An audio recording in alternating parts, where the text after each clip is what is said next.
Journey into Imagination with Figment isn't the best ride at Epcot by any stretch of the imagination.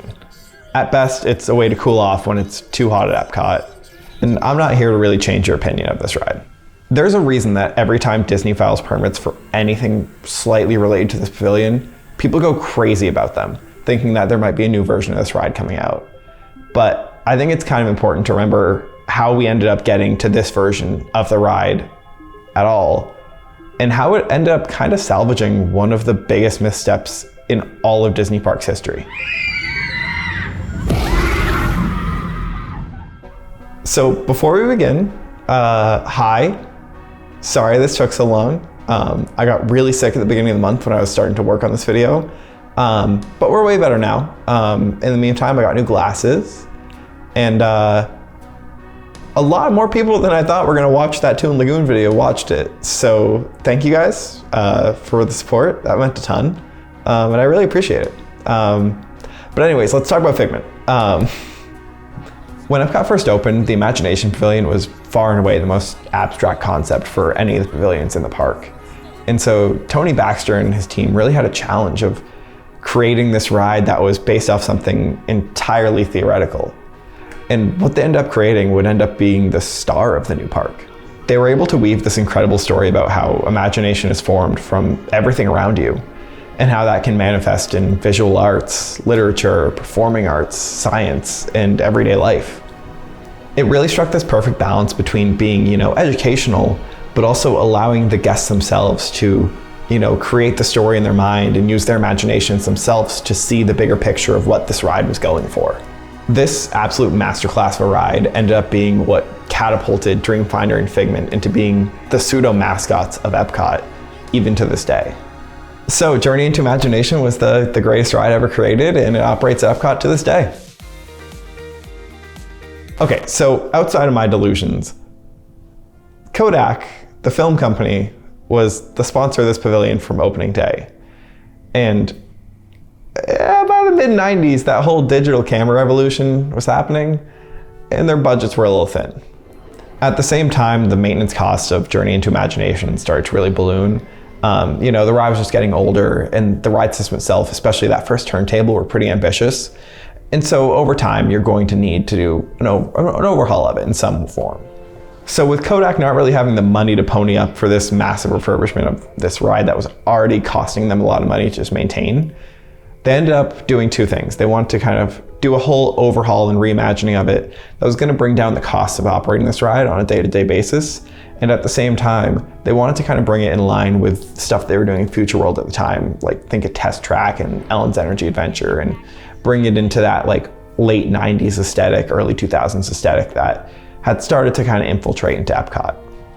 So the original version of Journey into Imagination ended up closing in October of 1998, with guests not really knowing what to expect. Then, almost exactly a year later, in October of 1999, Journey into Your Imagination would end up opening, and wow, this ride was bad. The ride stripped away all the subtlety that made the original work. It basically became a black and white lecture on what imagination can do with a few neat optical illusions. And that was all there was to offer. This ride told you that you would become a creative genius over your journey, instead of the original, which let you feel like you became a creative genius over your journey.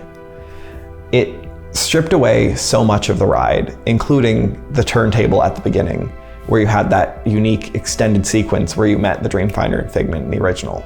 So that track length was cut substantially, but the actual duration of the ride, because it was the turntable scene, was even more cut. I just want to talk through the scenes of this version of the ride because, one, it was barely open, and two, I think we really should know where this refurb, quote unquote, left us. So the doors open and you are greeted by a dark tunnel. And you turn and face the imagination scanner, where some images are placed over your reflection as Dr. Nigel Channing insults your imagination. Then you continue down into the sound lab, which is basically just another excuse for a dark tunnel where you have some speakers and wind blowing in your face to pull off a train passing by.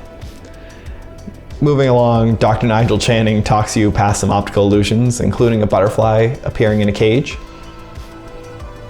This warehouse scene drags on before you enter a star field where constellations appear as you pass through. The next scene is an upside down room where you move through with some atmospheric sounds and, fittingly, a toilet. You then exit into another tunnel where your imagination will be scanned again. You break the scanner, and behind the screens, a series of images appear on the wall, and Figment can be heard complimenting your imagination. And then you pull into a star field that becomes the unload station. And that's the ride. When I say this ride got decimated, it got decimated. A majority of this ride is going past optical illusions in relative silence. It is dumbfounding that this ride got approved. I know this might be a hot take. I think that this might be a worse ride than Superstar Limo.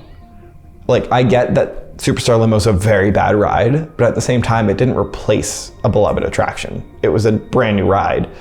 It was horrible, but at least it didn't replace anything. We didn't lose anything to get Superstar Limo, just our minds. But unsurprisingly, guests also hated this ride. This ride did so poorly with guests that Disney almost immediately scrounged up $10 million internally to redo this ride again without Kodak involved. And while 10 million may sound like a ton of money, it really wasn't. To put it into context, right around the same time, just the Ellen animatronic from Ellen's Energy Adventure was $2 million. And so to redo an attraction, a full attraction, at the cost of 5 Ellens, it was going to take some creativity, or dare I say imagination. So since the Imagineering for this ride had started basically immediately after opening, they ended up closing Journey into Your Imagination after only 2 years, which is almost unprecedented for Disney. I say almost. And so construction crews re-entered the Imagination Pavilion only 2 years later in October of 2001. Less than a year later, in June of 2002, construction crews finished up and we got Journey into Imagination with Figment. And this is the version of the ride that operates to this day. So let's talk through some of the changes from version 2 to version 3. The cue and overall theme of guests visiting the Imagination Institute remained largely unchanged. But once boarded, guests would enter into the sensory laboratories and stop in front of screens where Nigel Channing would welcome us to a tour of his institute, where they're doing research on the 5 senses. Figment incites some mischief, get used to that. And then we end up moving along into the sound lab. In the sound lab, our left and right hearing is tested before an animatronic Figment interrupts and talks about listening with your imagination, before the same imaginary train as version 2 passes. Moving along to the sounds of One Little Spark, you end up entering the sight lab. In here, Figment ends up overtaking an eye chart, and then he sends you past the butterfly effect as before, but this time in reverse. You then enter the smell lab, where Figment skunk sprays you. And yeah, we all know that one. So Nigel Channing makes the executive decision to dodge the touch and taste lab as he's scolding Figment for turning this entire open house upside down. Figment interrupts and loves that idea and sends us into his upside down open house with Figment themed decor all around. And then at the finale, we're in front of screens where Nigel Channing's talking about how imagination works best when it's set free. And Figment, once again, interrupts and causes a blast that reveals a dozen Figments living out their imaginations and singing One Little Spark in harmony. Right before unload, you see Nigel Channing as the moon, with Figment the astronaut pointing to it. I think this lives in all of our sleep paralysis demons. But that concludes your tour and, Journey into Imagination with Figment as a whole.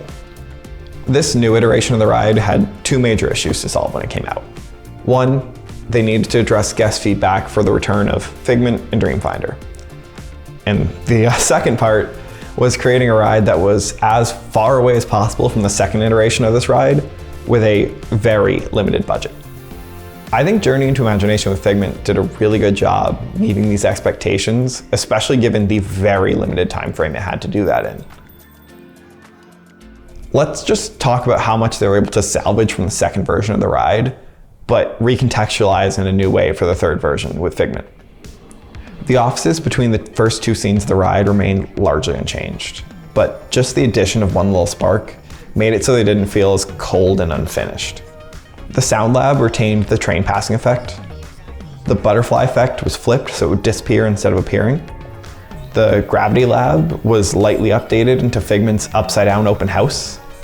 The wireframe of the final imagination scanner was actually used as the frame for the Figment footsteps you see now.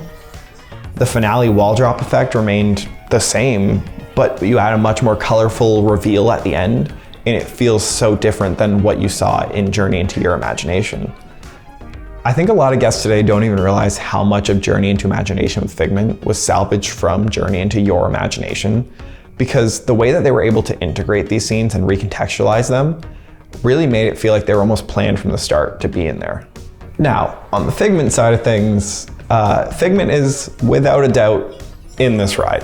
However, with them keeping Dr. Nigel Channing as kind of the protagonist of this ride, Figment ends up having to take on this almost antagonist, trickster, chaotic role that really wasn't there in the original version of the ride.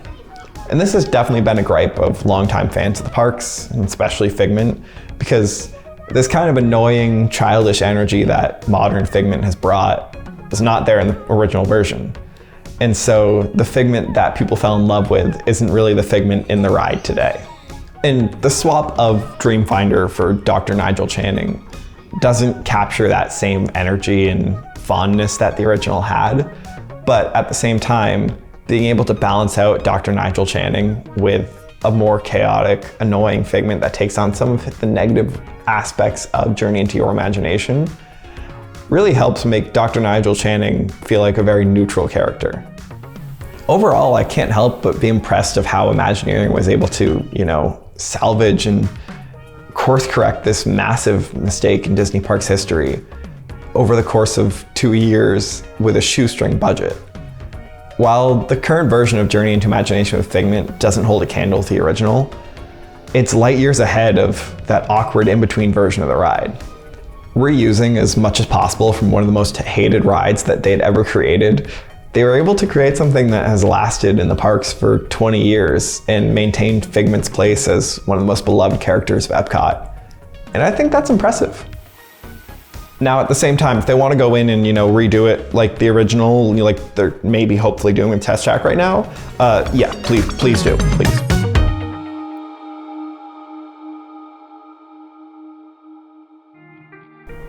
Thank you so much for watching this video. I really appreciate it so much. If you liked it, give it a like, subscribe. Let me know your thoughts on Figment and what could be in the future for Figment. I'm gonna start working on the next video. In the meantime, I have an Instagram now where I'm posting. I'm trying to get better at still photography in the parks too. So if you wanna follow me over there, I'll link it in the description. So yeah, I'll work on the next one like right after I keep watching the Big Brother live feeds for too long, because that's been a problem.